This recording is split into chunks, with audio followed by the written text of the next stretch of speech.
Bismillahirrahmanirrahim.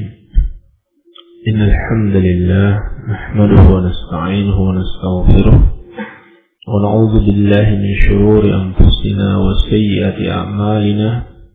Man yahdihillahu fala mudilla lahu wa man yudlil fala hadiya lahu. Wa ashhadu an la ilaha illallah wahdahu la sharika lahu wa ashhadu anna Muhammadan 'abduhu wa rasuluh. Sallallahu alaihi wa ala alihi wa sahabatihi ajma'in wa man tabi'ahum bi ihsanin ila yaumiddin. Para pendengar radio dakwah salafiyah rahimani wa rahimakumullah. Alhamdulillah, di pagi yang cerah ini insyaallah taala kita akan melanjutkan kembali kajian kitab Tauhid, masuk pada bab yang berikutnya. Berkata al-musannif rahimahullahu ta'ala, bab ma jaa fi dzabh li ghairillah. Bab penjelasan tentang sembelihan untuk selain Allah Subhanahu wa ta'ala.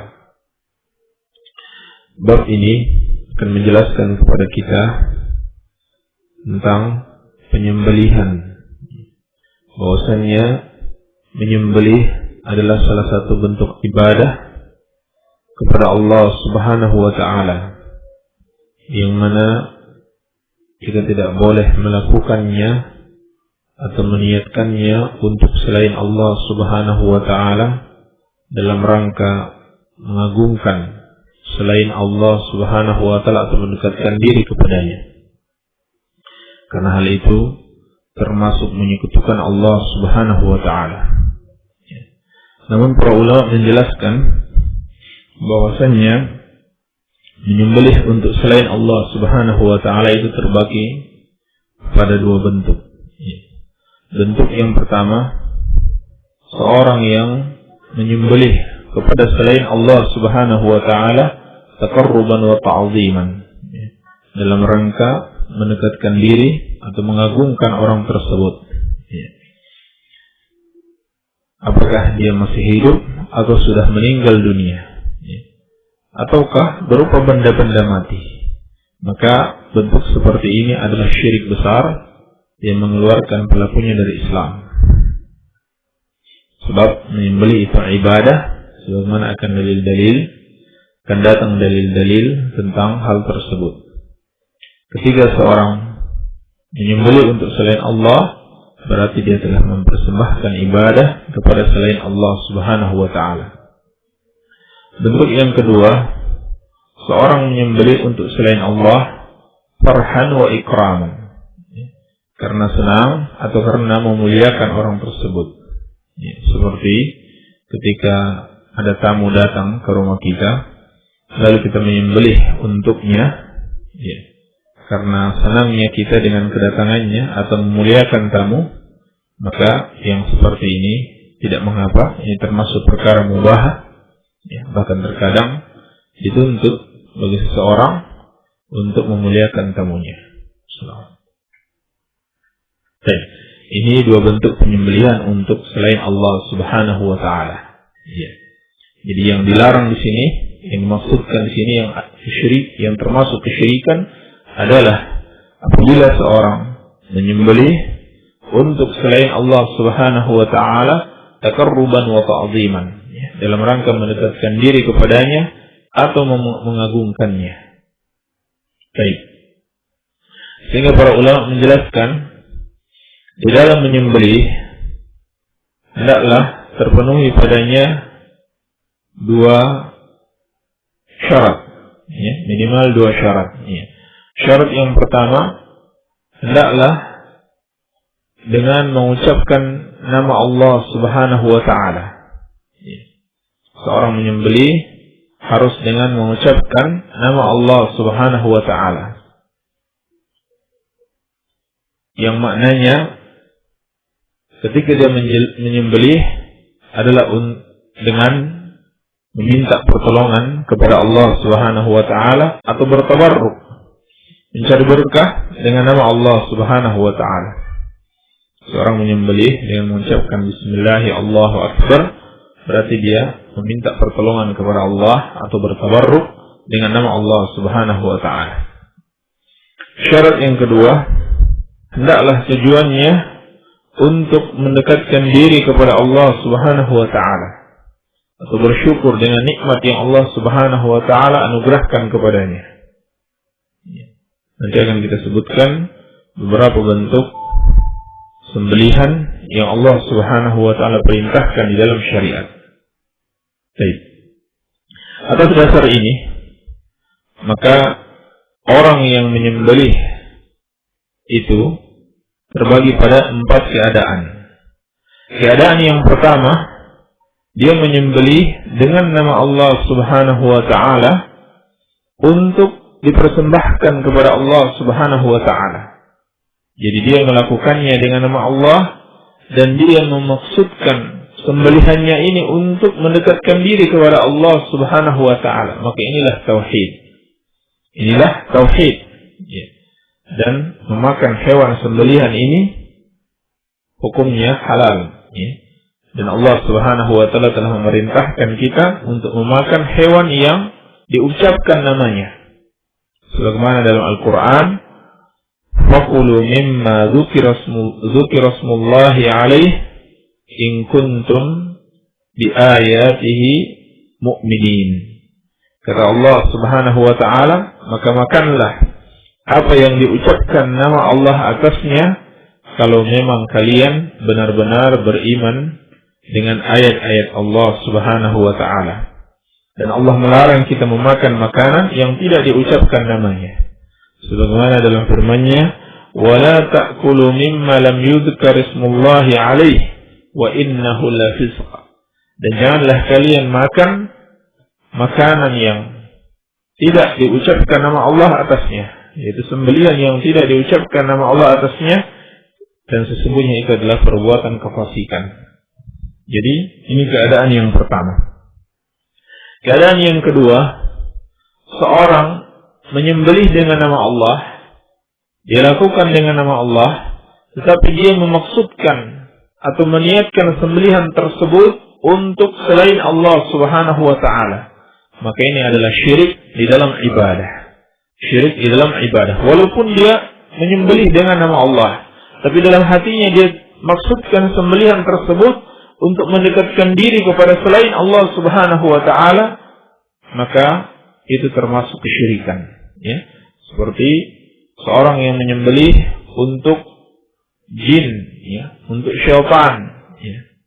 Syaitan penguasa laut selatan misalkan, ya, dalam satu acara yang mereka sebut dengan sedekah laut, ya. Menyembelih hewan, ya, kerbau, sapi atau kambing, ayam, ya, yang diniatkan untuk mendekatkan diri kepada Nyi Roro Kidul misalkan, ya, atau kepada penguasa gunung Merapi atau gunung tertentu, ya, atau penguasa daerah tertentu. Habis panen, buat sesajen, di situ mereka menyembelih untuk penguasa yang mereka anggap penguasa di tempat tersebut, yaitu para syaitan atau jin-jin yang tinggal di daerah tersebut. Iya. Mungkin adalah syirik besar, ya, mengeluarkan pelakunya dari Islam, sebagaimana insyaallah akan datang dalil-dalilnya. Iya. Maka sembelihan ini pun haram dimakan. Ya. Sembelihan ini haram dimakan. Allah Subhanahu wa taala berfirman, "Innama harrama 'alaikumul maitata wad-dama wa lahmal khinzir wa ma uhilla bihi li ghairillah." Ya. Sesungguhnya Allah mengharamkan atas kalian memakan bangkai, memakan darah, daging babi, dan hewan yang dipersembahkan untuk selain Allah Subhanahu wa ta'ala. Juga firman Allah Subhanahu wa ta'ala, "Hurrimat 'alaikumul maitatu wa lahmul khinzir wa ma uhilla li ghairillahi bih." Diharamkan atas kalian memakan bangkai, memakan daging babi, dan memakan hewan yang dipersembahkan untuk selain Allah Subhanahu wa ta'ala. Ya. Walaupun asalnya hewan tersebut halal dimakan, ya, seperti kambing, sapi, ayam, dan lain-lainnya. Tapi kalau seorang menyembelih hewan tersebut yang dia niatkan untuk dipersembahkan kepada selain Allah, maka hewan tersebut haram untuk dimakan. Ya. Keadaan yang ketiga, seorang menyembelih dengan nama selain Allah dan sekaligus dia persembahkan sembelihan tersebut untuk selain Allah Subhanahu wa taala. Ya. Maka ini syirik dalam isti'anah, ya, di dalam memohon pertolongan, sekaligus syirik di dalam ibadah. Ya, syirik dalam isti'anah dan syirik dalam ibadah. Kemudian keadaan yang keempat, seorang yang menyembelih dengan menyebut nama selain Allah Subhanahu wa taala, ya, dan dia niatkan sembelihan tersebut untuk Allah Subhanahu wa taala. Ya. Ini juga termasuk kesyirikan di dalam isti'anah atau dalam rububiyah. Ya. Baik, ini 4 bentuk atau 4 keadaan orang yang menyembelih untuk selain Allah Subhanahu wa taala. Ya. Ditambah keadaan yang kelima, yaitu apabila seorang menyembelih untuk selain Allah farhan wa ikraman, ya, dalam rangka gembira atau memuliakan tamunya misalkan, maka ini dipersyaratkan harus dia menyembelih juga dengan nama Allah Subhanahu wa taala. Ya. Apabila tidak diucapkan nama Allah ketika dia menyembelih, maka sembelihan tersebut tidak boleh dimakan. Ya, sembelihan tersebut tidak boleh dimakan. Kalau dia mengucapkan nama selain Allah, ya, seperti demi fulan dan fulan, maka dia telah melakukan perbuatan syirik kepada Allah Subhanahu wa taala. Jadi kesyirikan di sini ada 2 bentuk. Ya. Kesyirikan di sini ada 2 bentuk. Kesimpulannya, kesyirikan di dalam menyembelih ada 2 bentuk. Ya. Bentuk yang pertama, dia menyembelih dengan nama selain Allah Subhanahu wa taala. Ya. Maka ini syirik di dalam isti'anah. Ya. Dia meminta pertolongan atau bertabarruk dengan nama selain Allah Subhanahu wa taala. Dan kesyirikan yang kedua, kalau dia memaksudkan sembelihan tersebut untuk mendekatkan diri kepada selain Allah Subhanahu wa taala. Ya. Beliau rahimahullahu taala menyebutkan beberapa dalil. Dalil yang pertama, wa qaulullahi ta'ala qul inna salati wa nusuki wa mahyaya wa mamati lillahi rabbil alamin la syarika lahu wa bidzalika umirtu wa ana awwalul muslimin. Dalam surat Al-An'am ayat ke-162 dan 163. Allah Subhanahu wa taala berfirman, katakanlah, yakni katakanlah wahai Muhammad kepada manusia, inna salati wa nusuki, sesungguhnya salatku dan sembelihanku, wa mahyaya wa mamati, dan juga hidup dan matiku, lillahi rabbil alamin, hanya untuk Allah Rabbul alamin, la syarikalah, tidak ada sekutu baginya, wa bidzalika umirtu wa ana awwalul muslimin, demikianlah aku diperintahkan dan aku adalah orang muslim yang pertama. Ini adalah dalil yang pertama yang disebutkan oleh al-muallif rahimahullahu taala, menjelaskan kepada kita tentang sembelihan. Di mana Allah Subhanahu wa taala berfirman, katakanlah, inna salati wa nusuki, sesungguhnya salatku dan sembelihanku. An-nusuk, ya. Nusuk di sini ada 2 makna, makna umum dan makna khusus, ya.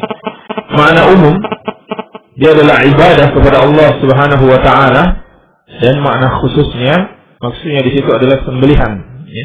Sebagaimana dikatakan Al-Imam Sufyan Ats-Tsauri rahimahullahu taala dan Ad-Dhahhak rahimahullahu taala, ya. Bahwasanya makna nusuk adalah zabhul qurban, ya, menyembelih hewan kurban. Katakanlah wahai Muhammad, sesungguhnya salatku dan sembelihanku. Ini menunjukkan salat dan sembelihan adalah termasuk ibadah kepada Allah Subhanahu wa taala yang tidak boleh diperuntukkan kepada selain Allah Subhanahu wa taala. Wa mahyaya wa mamati, demikianlah hidup dan matiku, lillahi rabbil alamin, hanya untuk Allah Subhanahu wa taala Rabbul alamin. Dalam ayat ini ada penetapan tauhidul uluhiyah dan tauhidul rububiyah, ya. Tauhidul uluhiyah yakni mentauhidkan Allah Subhanahu wa taala dalam ibadah. Inna salati wa nusuki, sesungguhnya salatku dan sembelihanku hanya untuk Allah Subhanahu wa taala. Maka ketika seorang salat kepada selain Allah atau menyembelih untuk selain Allah, berarti dia telah mempersembahkan ibadah kepada selain Allah Tabaraka wa taala. Melakukan kesyirikan kepada Allah. Dan tauhidur rububiyah terdapat dalam wa mahyaya wa mamati. Kehidupanku dan kematianku itu di tangan Allah Subhanahu wa taala. Ini penetapan tauhidur rububiyah.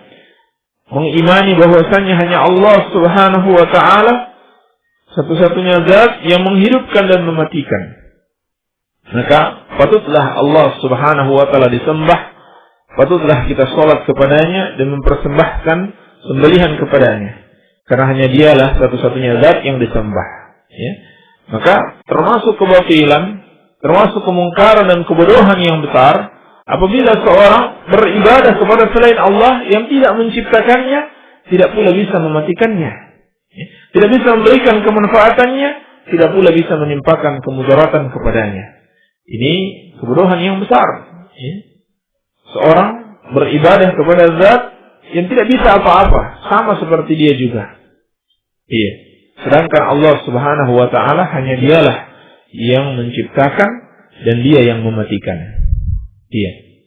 Maka makna ayat ini kata Allah, kata para ulama, inna salati wa nusuki istihqaqan wa mahyaya wa mamati mulkan wa tadbiran wa tasarrufan. Sesungguhnya salatku dan sembelihanku adalah hak Allah Subhanahu wa taala, milik Allah Subhanahu wa taala. Demikian pula hidup dan matiku di bawah kekuasaan Allah, di bawah pengaturannya, dan dia mengatur kehidupan dan kematianku sekehendaknya. Ini dua bentuk tauhid yang ada dalam ayat ini, tauhidul uluhiyah dan tauhidur rububiyah. Lillahi rabbil alamin. Kehidupanku, kematianku hanya diatur oleh Rabbul Alamin. Demikian pula salatku dan sembelihanku hanya untuk Allah Rabbul Alamin. Dia adalah Rabbul Alamin, yakni yang menciptakan alam ini, yang menguasainya dan mengaturnya. Al-Alamin adalah segala sesuatu selain Allah Subhanahu wa taala. La syarikalah, tidak ada sekutu baginya. Ini dalil larangan menyekutukan Allah Subhanahu wa taala di dalam tauhidul uluhiyah dan di dalam tauhidur rububiyah. Khususnya yang berhubungan dengan bab ini, tidak boleh menyekutukan Allah di dalam sembelihan. Wa bidzalika umirtu. Dengannya aku diperintahkan, yakni Allah Subhanahu wa taala memerintahkan rasulnya untuk beribadah hanya kepadanya saja dan mengimani hanya dia yang memiliki karakter rububiyah, mengimani hanya Allah Subhanahu wa taala yang berhak disembah dan mengimani hanya Allah Subhanahu wa taala yang memiliki karakter rububiyah, yang mencipta, menguasai, dan mengatur, memberi rezeki, menghidupkan dan mematikan hanyalah Allah Subhanahu wa taala. Wa ana awwalul muslimin, dan aku adalah muslim yang pertama. Maksudnya dalam umat Nabi Muhammad sallallahu alaihi wasallam, beliau adalah muslim yang pertama yang paling berhak untuk diteladani. Dan makna Islam, orang Islam atau makna Islam disebutkan oleh para ulama, al-istislamu lillahi bit-tauhid wal inqiyadu lahu bit-ta'ah wal bara'atu minasyirki wa ahlihi. Makna Islam adalah tunduk kepada Allah atau menyerahkan diri kepada Allah dengan tauhid, dan tunduk kepadanya dengan mentaatinya dan berlepas diri dari kesyirikan dan pelakunya. Jadi seorang muslim adalah orang yang menyerahkan diri kepada Allah dengan mentauhidkannya dan tunduk kepada Allah dengan taat kepadanya dan berlepas diri dari kesyirikan dan pelakunya. Dan sebaik-baik contoh bagi seorang muslim adalah Rasulullah sallallahu alaihi wasallam, dan beliau adalah awwalul muslimin, ya, orang muslim yang pertama dari umat ini. Ya. Kenapa kita katakan dari umat ini? Sebab telah terdahulu sebelum beliau kaum muslimin, ya. Karena seluruh nabi dan rasul dan pengikut mereka dengan baik, hakikatnya mereka juga adalah kaum muslimin. Ya, seperti kata Nabi Ibrahim alaihissalam, waj'alna muslimaini laka wa min dzurriyyatina ummatan muslimatan laka. Ya, kata Nabi Ibrahim alaihissalam, ya Allah, jadikanlah kami ini orang muslim, dua orang muslim, ya. Dan jadikanlah keturunan kami umat Islam, ya, umat yang muslim, ya. Jadi hakikatnya para nabi dan rasul dan pengikut-pengikut mereka yang mentauhidkan Allah adalah kaum muslimin juga. Maka yang maksud dengan ayat ini, Nabi sallallahu alaihi wasallam adalah muslim yang pertama. Baik. Ayat ini juga memberikan pelajaran kepada kita bahwasannya barang siapa yang menyembelih untuk selain Allah, itu adalah syirik besar yang mengeluarkan pelakunya dari Islam. Ya. Sebab dia adalah ibadah yang tidak boleh dipersembahkan kepada selain Allah Subhanahu wa taala. Dan juga menjelaskan bahwasannya salat dan sembelihan adalah di antara bentuk ibadah yang sangat agung di sisi Allah Subhanahu wa taala. Ya. Maka kewajiban kita untuk ikhlas di dalam beribadah kepada Allah Subhanahu wa taala. Sebagaimana ayat ini menunjukkan kepada kita wajibnya untuk ikhlas dalam seluruh ibadah, ya, dalam seluruh ibadah, karena demikianlah kita diperintahkan. Ya. Ayat ini juga menjelaskan bahwasannya ibadah itu tauqifiyah, ya. Ibadah itu tidak bisa kita ketahui kecuali dengan jalan wahyu, ya. Kecuali dengan jalan wahyu. Karena di sini katakan wabidzalika umirtu, dengannya aku diperintahkan.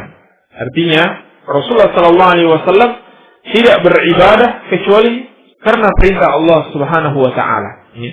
Dari sini kemudian para ulama mengatakan kaidah yang agung di dalam ibadah agar selamat dari penyimpangan adalah al-aslu fiha at-tahrim. Hukum asal di dalam ibadah itu haram, ya, sampai ada dalil yang memerintahkan. Ya. Karena Nabi sallallahu alaihi wasallam mengatakan dalam ayat ini, ya, sesuai dengan perintah Allah, "Wabidzalika umirtu." Dengannya aku diperintahkan. Ya. Artinya kalau tidak diperintahkan, beliau tidak laksanakan. Ya. Demikian pula umat Islam di dalam beribadah, kalau hal itu tidak diperintahkan oleh Allah Subhanahu wa taala, maka jangan dilaksanakan. Ya. Ini kaidah yang sangat penting agar selamat dari kebid'ahan-kebid'ahan. Sebaliknya dalam masalah duniawi, ya, dalam masalah muamalah, ya, duniawiyah, semua itu boleh, ya, atau segala sesuatu itu halal, ya, sampai ada dalil yang melarang hal tersebut. Ya, sampai ada dalil yang melarang hal tersebut. Adapun ibadah sebaliknya, hukumnya haram. Ya, tidak boleh kita melakukan ibadah kecuali ada dalil yang memerintahkannya. Ya, kecuali ada dalil yang memerintahkan hal tersebut. Baik. Dalil yang berikutnya, wa qauluhu ta'ala fasholli li rabbika wanhar. Ya. Maka salatlah untuk Rabbmu dan menyembelihlah untuknya. Ya. Ini dalam surat Al-Kautsar ayat kedua. Ya. Ayat ini didahului dengan firman Allah Subhanahu wa taala, "Inna a'tainakal kautsar." Sesungguhnya kami telah memberikan kepadamu Al-Kautsar. Ya. Al-Kautsar ini ditafsirkan oleh para ulama, yakni al-khairul katsir, kebaikan yang banyak. Dan itu juga merupakan satu sungai di surga, ya, satu sungai di surga yang khusus diberikan kepada Rasulullah sallallahu alaihi wasallam. Ya. Satu telaga di surga atau sungai di surga yang Allah berikan kepada Rasulullah sallallahu alaihi wasallam sebagai bentuk kenikmatan kepada Rasulullah sallallahu alaihi wasallam. Ya. Maka atas pemberian itu kata Allah, "Fasholli li rabbik." Ya, salatlah untuk Rabbmu. Wanhar, dan menyembelihlah untuknya. Ya. Ayat ini juga menunjukkan kepada kita bahwasannya salat adalah ibadah, sebagaimana menyembelih itu juga ibadah. Allah Subhanahu wa taala memerintahkan Rasulnya untuk salat hanya kepadanya, demikian pula Allah memerintahkan beliau untuk menyembelih hanya kepadanya. Iya. Dan ulama kita menjelaskan sembelihan yang diperintahkan dalam syariat itu ada 3 bentuk. Ya. Yang pertama al-udhiyah, ya. Sembelihan kurban. Ya. Sembelihan kurban yang dilakukan oleh kaum muslimin pada tanggal 10 Dzulhijjah, ya. Dan juga tanggal 11, 12, 13 Dzulhijjah, ya. Yang bertepatan dengan Idul Adha, ya. Id al-Adha. Adha itu artinya kurban, ya. Sehingga artinya Idul Kurban, Id al-Kurban, ya.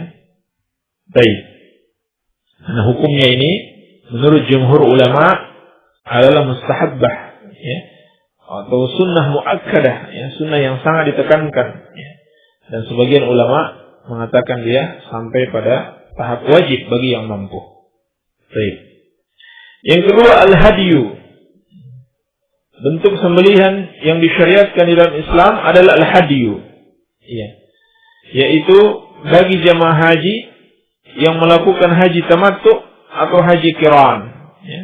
Haji tamattu atau haji qiran wajib baginya untuk menyembelih hewan, ya, sebagai bentuk syukur kepada Allah Subhanahu wa taala. Iya. Dan ada juga satu bentuk haji yang merupakan kewajiban jemaah haji kalau dia melakukan satu pelanggaran berupa meninggalkan satu kewajiban, ya, satu kewajiban dari wajib-wajib haji, ya. Di antara bentuknya, kalau jemaah haji tidak melakukan ihram, ya, dari miqatnya, ya, terlewat miqat dia belum melakukan ihram, berarti dia sudah meninggalkan satu kewajiban. Iya. Wajib baginya untuk menyembelih hewan hadiyu. Iya. Yang ini berupa seekor kambing. Yang berupa seekor kambing atau seekor sapi, dan seekor sapi ini atau seekor onta boleh dibagi 7. Iya, sebagaimana dalam kurban. Iya. Ya, misalkan ihramnya untuk miqatnya untuk penduduk Indonesia itu di Yalamlam, ya, yang akan dilewati di pesawat. Ya. Kalau sampai di Jeddah dia belum menggunakan pakaian ihram, ya, berarti dia telah melakukan satu bentuk ihraman, ya, bagi orang-orang ihram. Dia meninggalkan satu kewajiban. Atau dia belum mengucapkan labbaika umratan, ya, atau labbaika hajjan, ya, maka dia juga sudah meninggalkan kewajiban untuk ihram dari miqat. Iya. Maka ini juga sekaligus nasihat kepada jemaah haji Indonesia agar berhati-hati dalam masalah ini. Iya. Kalau setelah dia tiba di Jeddah baru dia kemudian melakukan ihram, maka dia sudah kena, ya, kewajiban untuk menyembelih hewan kurban. Iya. Jadi kewajibannya sudah ada 2 kalau dia haji tamattu, ya. Kewajiban haji syukran dan haji jubran, ya. Haji syukran itu wajib dia sembelih, ya, bagi haji tamattu pada tanggal 10 Dzulhijjah. Adapun haji jubran itu dimulai kewajibannya ketika dia melakukan sembelihan jubran ini, yang wajib atasnya ketika dia melakukan satu pelanggaran, ya. Dan tidak benar atau salah besar kalau mereka mengatakan di Jeddah itu juga miqat, ya. Tidak ada satu dalil pun dalam Al-Quran wala fi sunnah Rasulullah sallallahu alaihi wasallam yang menunjukkan bahwa Jeddah itu adalah miqat. Baik. Bentuk yang ketiga yang disyariatkan dalam Islam, sembelihan yang disyariatkan adalah al-aqiqah, ya. Adalah al-aqiqah, yaitu sembelihan, ya, sebagai rasa syukur atas kelahiran seorang anak, ya, yang disembelih pada hari ke-7 apabila seorang mampu menyembelih pada hari ke-7 tersebut. Iya. Dan hukumnya menurut jumhur ulama ini adalah sunnah, dan sebagian ulama mengatakan juga hukumnya adalah wajib. Ya. Inilah bentuk-bentuk sembelihan yang disyariatkan di dalam agama kita. Ya. Intinya bab ini menjelaskan kepada kita bahwa menyembelih itu termasuk bentuk ibadah kepada Allah Subhanahu wa taala. Sehingga siapa yang mempersembahkan ibadah ini kepada selain Allah, seorang yang meniatkan sembelihannya untuk selain Allah, berarti dia telah melakukan satu bentuk kesyirikan kepada Allah Subhanahu wa taala. Ya. Sebaliknya, ketika dia menyembelih untuk mendekatkan diri kepada Allah Subhanahu wa taala, ini merupakan satu bentuk mensyukuri nikmat Allah Tabaraka wa taala. Ya. Maka hendaklah kita hanya menyembelih untuk Allah Subhanahu wa taala demi merealisasikan tauhid dan merealisasikan kesyukuran kepada Allah Subhanahu wa taala, dan menghindari sembelihan untuk selain Allah Subhanahu wa taala, karena hal itu termasuk perbuatan menyekutukan Allah Tabaraka wa taala. Ya.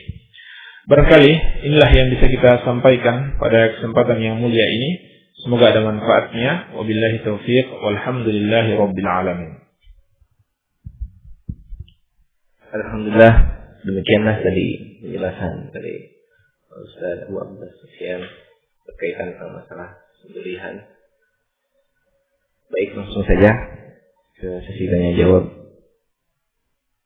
Dan ini sudah banyak sekali pertanyaan yang masuk. Jadi sekiranya kalau misalkan tidak terjawab, insyaallah besok dijawabnya kepada Ustaz untuk hafal.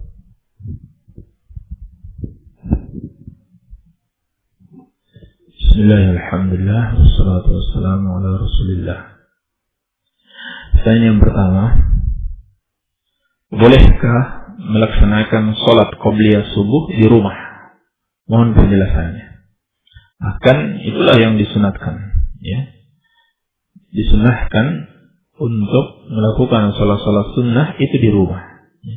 Sebaliknya, sholat-sholat wajib bagi laki-laki diwajibkan untuk melakukannya secara berjamaah di masjid. Nabi SAW, "Fasallu ayyuhan nas fi buyutikum, fa inna afdalas salati salatul mar'i fi baitihi illa al-maktubah." Ya. Dalam hadis yang diriwayatkan al-Imam al-Bukhari dan Imam Muslim, Nabi SAW bersabda, "Wahai sekalian manusia, salatlah di rumah-rumah kalian." Salatlah di rumah-rumah kalian, karena sesungguhnya sebaik-baik salatnya seseorang itu adalah di rumahnya, kecuali salat-salat wajib. Ya. Jadi yang lebih afdal bahkan salat-salat sunnah, ya, selain tentunya salat tahiyatul masjid, itu dilakukan di rumah. Ya. Baik. Pertanyaan berikutnya, apakah boleh gadai yang umumnya dijalankan di daerah kita? Dan mohon dijelaskan hukumnya, terutama gadai sawah. Ya. Mohon diperjelas bagaimana bentuk pegadaian di daerah kita ini. Ya. Namun secara umum, gadaian itu, ya, gadai menggadai, itu sama dengan pinjam meminjam. Ya. Sama dengan pinjam meminjam. Hanya saja di dalam gadai, ya, itu ada barang jaminan. Ya. Ada barang sebagai jaminan. Ya. Yang mana barang jaminan ini ada konsekuensi tersendiri nantinya. Iya. Nah, sama dengan hutang piutang atau pinjam meminjam, dalam gadai ini tidak boleh seorang kemudian mengambil keuntungan dari saudaranya. Ini sama hutang piutang. Ini adalah perbuatan baik seseorang kepada saudaranya. Al-ihsan, yang seorang mengharapkan keridhaan Allah Subhanahu wa taala, bukan mengharapkan keuntungan duniawi. Baik. Dan ini berlaku kaidah yang disepakati para ulama, kullu qardin jarra naf'an fa huwa riba. Setiap piutang yang kita mengambil manfaat darinya, maka itu adalah riba. Setiap piutang yang kita mengambil manfaat darinya, itu adalah riba.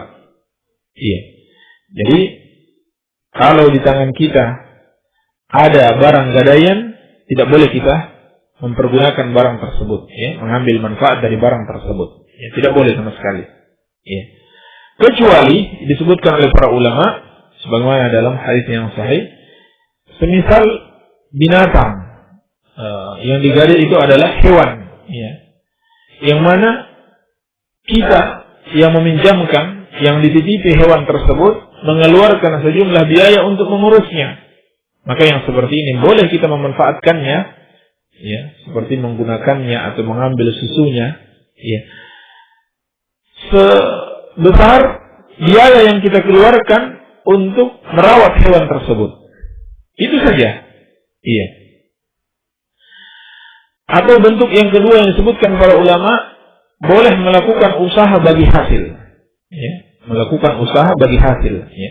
Misalkan ada orang yang menggadaikan sawah kepada kita, ya, menggadaikan sawah kepada kita, ya. Ingat, kita meminjamkan uang kepadanya dengan jaminan barang gadaian itu semata-mata untuk perbuatan kebaikan kepadanya, ya. Karena Allah Subhanahu wa taala tidak boleh kita mengambil untung dari hal tersebut, ya. Ini istilah orang mengambil kesempatan dalam kesempitan, ya, seperti yang dilakukan para rentenir, ya. Nah, ketika seorang misalkan menggadaikan sawahnya kepada kita, ya, boleh kita mengambil hasil sawah tersebut kalau kita mengeluarkan sejumlah biaya untuk perawatan sawah itu, ya. Maka boleh kita mengambil hasilnya sebesar jumlah yang kita keluarkan saja. Baik. Atau bentuk yang lain, boleh kita melakukan di situ usaha bagi hasil, ya. Misalkan daripada sawah itu terbengkalai, tidak diurus, maka bagi hasil, ya.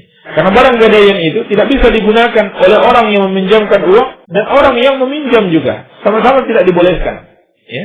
Maka kalau mau mengambil maslahatnya, mengambil manfaatnya, boleh dilakukan bagi hasil, ya. Terserah siapa yang mengelola.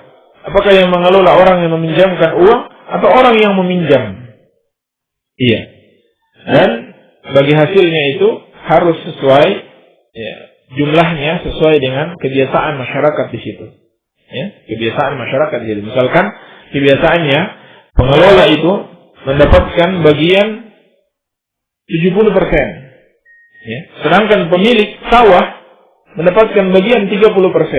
Ya. Jangan sampai karena pengelola ini, ya, pengelola ini yang meminjamkan uang, lalu kemudian dia mau ambil lebih dari 70%, ya, lebih dari kebiasaan yang berlaku di situ. Ini sama, berarti dia mengambil manfaat dari pinjaman yang dia berikan. Jadi harus sesuai dengan ukuran yang berlaku, baik ada terjadinya gadaian di situ maupun tidak. Baik, demikian secara ringkas tentang gadai menggadai. Kalau ada bentuk yang lain, ya, silakan dikirimkan pertanyaannya. Baik. Yang berikutnya, gimana kalau mendapat arisan padi beberapa ton, apakah wajib zakat atau tidak? Wajib zakat. Ya. Wajib zakat. Ya. Sebab kewajiban zakat itu pada barangnya, ya. Bukan bagaimana cara mendapatkan barang tersebut. Ya. Apakah dia menanam sendiri atau dihadiahkan oleh orang lain atau dengan cara arisan? Maka tetap dia wajib mengeluarkan zakat sepanjang dia telah memenuhi syaratnya, yaitu syarat nisabnya 652,8 kg, ya. Dalam hitungan kilogram disebutkan oleh para ulama adalah 652,8 kg. Jadi kurang dari 1 ton, ya. Kurang dari 1 ton sudah wajib mengeluarkan zakatnya, ya. Demikian wallahu a'lam. Bagaimana kalau zakat perdagangan? Bagaimana kalau perdagangan? Apakah wajib dizakati? Iya. Perdagangan juga wajib dizakati berdasarkan hadis yang sahih diriwayatkan oleh Imam Abu Dawud dari sahabat yang mulia Samurah radhiyallahu taala anhu, bahwasanya Rasulullah sallallahu alaihi wasallam memerintahkan para sahabat untuk mengeluarkan zakat barang-barang yang dipersiapkan untuk dijual. Iya. Dan nisabnya sama dengan nisab emas, ya, sama dengan nisab emas dan perak, ya. Sama dengan nisab emas dan perak, ya. Satu di antara dua nisab ini terpenuhi, maka wajib dikeluarkan zakatnya. Ya, telah kita sebutkan kemarin, nisab emas itu 85 gram, sedangkan nisab perak 595 gram. Artinya, kalau seorang memiliki harta yang ingin dia perdagangkan, yang nilainya sudah sama dengan nisab perak, yaitu 595 gram, dan telah dia miliki selama 1 tahun, wajib baginya untuk mengeluarkan zakatnya sebanyak 2,5%. Iya. Dan memang para ulama ada khilaf tentang kewajiban zakat perdagangan, namun yang rajih, yang kuat, ya, menurut para ulama al-muhadditsin, karena hadisnya sahih, maka hukumnya adalah wajib. Baik. Emas berapa karat yang kena zakat? Emas, ya, semua bentuk emas, ya. Emas 24 karat atau berapa karat yang lainnya, ya, jumlah karat yang lainnya sama semuanya kena bentuk kena zakat emas, ya, kena zakat emas, baik yang dipergunakan sebagai perhiasan maupun emas batangan yang disimpan, ya. Apabila telah terpenuhi syaratnya, yaitu 85 gram emas, ya, dan telah dia miliki selama 1 tahun penuh. Baik.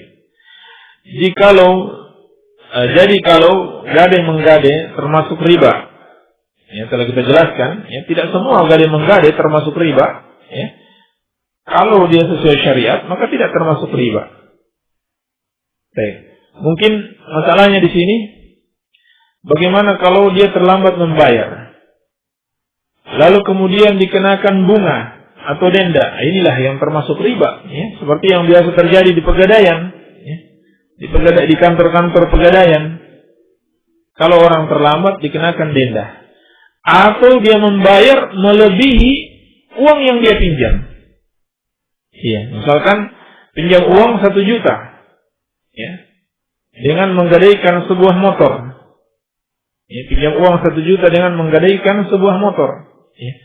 Lalu dibayar selama 11 kali dengan menyetor setiap bulan 100.000. Berarti totalnya jadi berapa? 1.100.000. Maka ini adalah riba. Ya, tambahan 100.000 adalah riba. Ya, sekali lagi, gade menggade itu adalah termasuk perbuatan ihsan kepada saudara kita. Tidak boleh kita menggunakan kesempatan di dalam kesempitannya. Iya. Kalau yang seperti yang terjadi di kantor-kantor pegadaian, maka ini termasuk kategori riba. Ya, tidak boleh seorang meminjam darinya dan tidak boleh bekerja di tempat-tempat riba tersebut. Karena Rasulullah SAW telah melaknat orang yang makan riba, yang memberi makan, penulisnya dan 2 orang saksinya. Kata beliau, semuanya mereka itu sama. Baik. Kalau tidak ada unsur-unsur ribanya, maka tidak apa gadai menggadai. Baik. Kemudian bentuk yang lain, kalau misalkan orang yang meminjam uang dan menggadaikan barangnya sudah tidak mampu lagi membayar. Iya, tidak mampu lagi membayar. Maka yang seperti ini, pertama diberikan tangguh, ya, diberikan lagi waktu. Nah, atau kalau dia juga sepakat, boleh barangnya dijual, ya, boleh barangnya dijual, ya. Lalu orang yang meminjamkan uang ini mengambil dari hasil penjualan itu sejumlah uang yang dia pinjamkan. Sisanya dia kembalikan kepada orang yang meminjam tersebut, yang memiliki barang itu. Baik, mudah-mudahan ini bisa dipahami, ya.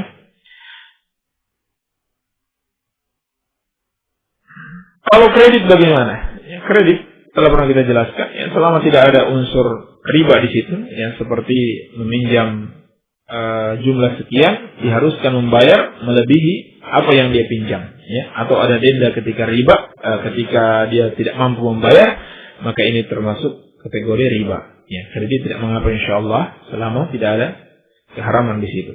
Baik. Adakah batasan umur untuk diakikah? Ya. Yang disunahkan akikah itu pada hari ke-7 ketika bayi dilahirkan, ya, berdasarkan hadis dari yang diriwayatkan oleh Ashabus Sunan dan disahihkan oleh Syekh Al-Albani. Nabi sallallahu alaihi wasallam bersabda, "Kullu gulamin rahinatun bi aqiqatihi tuzbahu anhu yawma sabi'ihi wa yuhallaku wa yusamma." Ya. Setiap anak itu tergadai dengan akikahnya. Ini kata tergadai ini oleh sebagian ulama yang dijadikan dalil sebagai kewajiban, ya. Kewajiban untuk mengakikahi anak, ya. Karena diibaratkan barang gadaian, ya, pemiliknya harus menebus barang gadaiannya. Setiap anak tergadai dengan akikahnya. Tudbahu anhu yauma sabi'ihi, disembelih untuknya pada hari ke-7 dia dilahirkan, ya. Wa yuhallaq, dan dicukur rambutnya, dicukur semuanya pelontos. Iya. Wa yusamma, dan diberi nama. Ini yang disunahkan pada hari ke-7. Baik. Namun kata para ulama kita, di antaranya Imam Al-Qayyim rahimahullah taala, gak ada akikah pada hari ke-7 adalah hukumnya sunnah bagi yang mampu melakukannya. Kalau yang tidak mampu, maka hari kapan saja, tidak ada batas. Kapan saja boleh dia melakukan akikahnya. Iya. Ketika dia sudah mampu melakukan hal tersebut. Iya.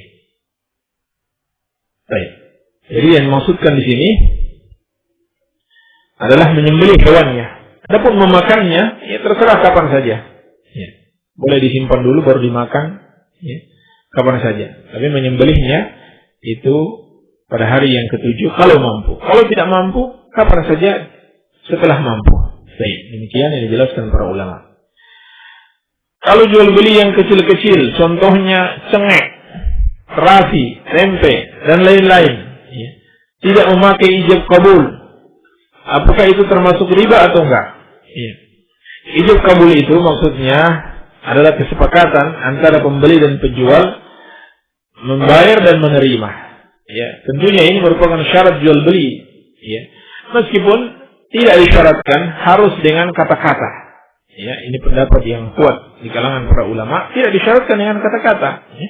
Dengan isyarat atau dengan apa saja yang berlaku di tempat tersebut. Ya.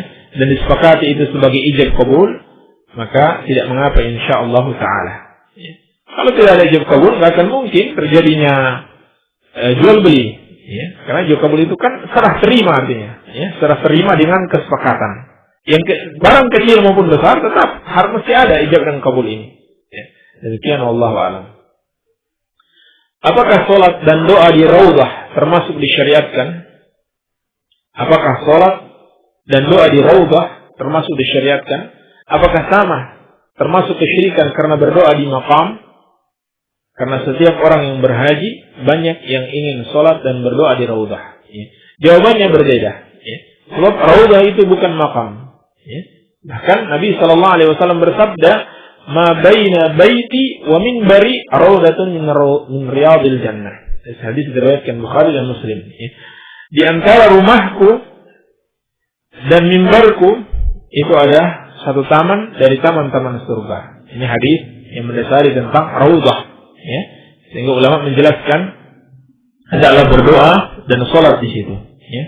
Karena itu merupakan satu tempat atau satu taman dari taman-taman surga, sebagaimana kata Rasulullah Sallallahu Alaihi Wasallam.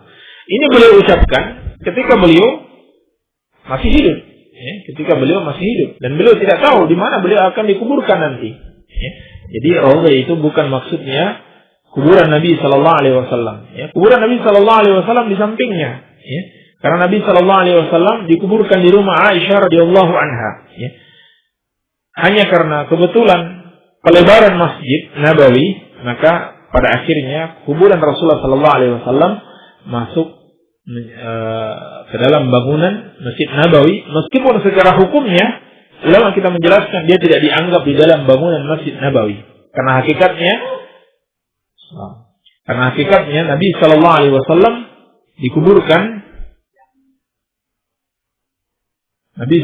Wasallam dikuburkan di rumah Aisyah radhiyallahu anha, bukan di Masjid Nabawi. Iya. Jadi tidak sama, karena raudhah itu bukan makam Rasulullah Sallallahu Alaihi Wasallam. Iya. Baik. Adapun yang disyariatkan di kuburan Rasulullah Sallallahu Alaihi Wasallam itu cukup mengucapkan salam. Ya. Yang dicontohkan para sahabat radhiyallahu taala anhum di kuburan Rasulullah Sallallahu Alaihi Wasallam cukup mengucapkan salam. Ya. Sebagaimana dilakukan Ibnu Umar radhiyallahu anhu. Ketika di kuburan Rasulullah Sallallahu Alaihi Wasallam, beliau mengucapkan salam kepada Rasulullah Sallallahu Alaihi Wasallam, kepada dua orang sahabat dan kepada dua orang sahabat beliau, yakni Abu Bakar dan Umar radhiyallahu taala anhuma, yang dikuburkan di samping Rasulullah Sallallahu Alaihi Wasallam. Ini yang disunahkan. Ya. Tidak ada doa khusus, ya. Dan tidak disyariatkan berdoa kepada Allah meminta dikabulkan satu hajat di kubur Rasulullah Sallallahu Alaihi Wasallam, tidak pula di kubur yang lainnya. Ya. Bahkan nanti insyaallah akan datang pada bab-bab yang selanjutnya hadis yang melarang hal tersebut. Hadis yang melarang hal tersebut. Iya. Adapun ketika seorang berdoa di kuburan Nabi sallallahu alaihi wasallam karena meyakini doa kepada Allah di sisi kuburan beliau itu lebih afdal atau lebih dikabulkan oleh Allah, maka dia telah melakukan satu kebid'ahan. Ya. Tidak dicontohkan oleh para sahabat radhiyallahu taala anhum, tidak juga diperintahkan oleh Rasulullah sallallahu alaihi wasallam. Ya. Kalau kuburan Nabi saja seperti itu, bagaimana lagi dengan kuburan yang lainnya yang tidak lebih mulia dari Nabi sallallahu alaihi wasallam? Tetapi kalau dia berdoa kepada Rasulullah sallallahu alaihi wasallam atau berdoa kepada penghuni kubur siapa saja, dia telah melakukan syirik besar. Dia telah melakukan syirik besar yang mengeluarkan pelakunya dari Islam, ya, membuatnya murtad. Sebab doa itu ibadah, tidak boleh dipersembahkan kepada selain Allah Subhanahu wa taala. Iya. Ada faedah di sini disebutkan Syekh bin Baz rahimahullahu taala, memang disunahkan untuk berdoa, memperbanyak doa dan salat di raudhah, ya. Namun bagi salat wajib itu lebih afdal pada saf yang pertama dibanding di raudhah, ya. Pada saf yang pertama dibanding di raudhah. Iya. Memang dulu di zaman Nabi sallallahu alaihi wasallam raudhah itu barangkali saf yang pertama, tapi saat ini dengan pelebaran masjid, saf yang pertama tidak lagi di raudhah. Iya. Demikian wallahu a'lam. Apakah termasuk kesyirikan bila membeli barang baru, misal rumah dan mobil, kemudian didoakan dan dimandikan agar diberi barakah atau perlindungan Allah Subhanahu wa taala? Tidak mengapa didoakan, ya, namun dimandikan itu tidak disyariatkan, ya. Kecuali kalau kotor, mobilnya boleh dimandikan, ya. Kalau kotor boleh dimandikan, ya. Tapi tidak boleh meyakini air tersebut bisa memberikan satu keberkahan, ya. Kalau seorang meyakini air itu bisa memberikan berkah dengan sendirinya, berarti dia melakukan syirik besar. Ya. Kalau dia meyakini air itu sebagai sebab keberkahan, maka itu syirik kecil. Iya. Didoakan saja, tidak boleh tidak kemudian dimandikan, kecuali memang mobilnya kebetulan kotor, boleh dimandikan. Bagaimana dalil haramnya kodok? Ya, selama ini dipahami karena kodok itu hidup di dua alam. Dalil haramnya makan kodok dikarenakan ada dalil diharamkannya membunuh kodok. Baik. Dalam hadis yang diriwayatkan oleh Imam Ibnu Majah dan disahihkan oleh Syekh Al-Albani rahimahullah dari sahabat yang mulia Abu Hurairah radhiyallahu anhu, beliau mengatakan Rasulullah sallallahu alaihi wasallam an qatl surat wad dufda wan namlah wal hudhud. Nabi sallallahu alaihi wasallam melarang membunuh burung surat. Ini burung biasa hidup di negeri Arab, dan kodok dan semut dan burung hudhud. Ini 4 di antara yang dilarang untuk dibunuh. Ya, burung surat, kodok, namlah, ya, semut dan hudhud. Ya, burung hudhud. Baik. Dan secara khusus bahkan dari Abdurrahman bin Utsman At-Taimi radhiyallahu anhu, beliau mengatakan ada seorang dokter bertanya kepada Nabi sallallahu alaihi wasallam tentang kodok, bolehkah dijadikan obat? Maka Nabi sallallahu alaihi wasallam melarang untuk membunuh kodok. Ya, jadi jangankan untuk dimakan, untuk pengobatan saja dilarang oleh Rasulullah sallallahu alaihi wasallam. Ya, karena larangan membunuh kodok. Ya, kodok tidak boleh dibunuh. Ya. Adapun hewan di dua alam, memang para ulama ada yang mengatakan itu haram dimakan. Ya. Namun pendapat yang benar dalam masalah ini adalah pendapat Asy-Syafi'iyah, ya, pendapat ulama-ulama Syafi'i, bahwa hewan yang hidup di dua alam boleh dimakan, ya. Semuanya boleh dimakan kecuali kodok, ya, kecuali kodok. Ya. Itu pun kenapa kodok haram dimakan? Karena diharamkan membunuhnya. Karena tidak mungkin orang makan kecuali setelah membunuhnya dahulu. Iya. Jadi haram memakan kodok karena haram dibunuh. Baik, demikian wallahu a'lam. Bolehkah sholat di belakang shaf sendirian karena shaf telah penuh dan tidak ada teman lain? Iya. Sholat di belakang shaf sendirian karena sudah penuh dan tidak ada teman lain, insya Allah tidak mengapa. Ya. Insya Allah tidak mengapa. Ya. Meskipun ada hadis la salata limunfaridin khalfas shaf, ya, tidak ada salat bagi orang yang sendiri di belakang shaf, ya. Tapi itu maksudnya ketika dia sengaja melakukannya.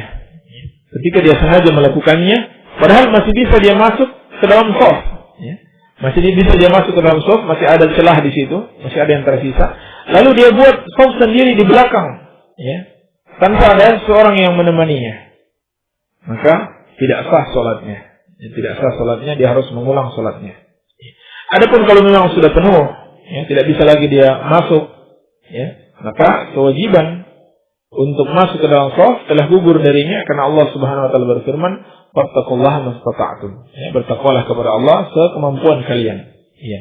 Tidak boleh dia kemudian meninggalkan kewajiban salat berjamaah, ya. Karena salat berjamaah itu wajib, tidak boleh ditinggalkan. Ya. Adapun kewajiban shaf telah gugur darinya. Ini yang dijelaskan Syekh Al-Utsaimin rahimahullahu taala. Ya. Barangkali ini yang bisa kita jawab pada kesempatan kali ini.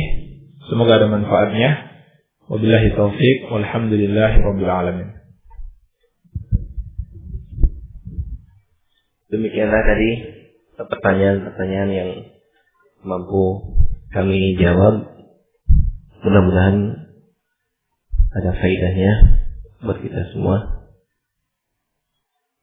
Dan ini Masya Allah pertanyaan yang masuk banyak yang belum dijawab. Jadi mohon maaf kalau ada yang hari ini tidak sempat dijawab. Insya Allah besok mudah-mudahan Allah memudahkan urusan kita sehingga pertanyaan dari para pendengar radio dakwah salafiyah bisa terjawab. Mungkin kita akhiri pertemuan kali ini.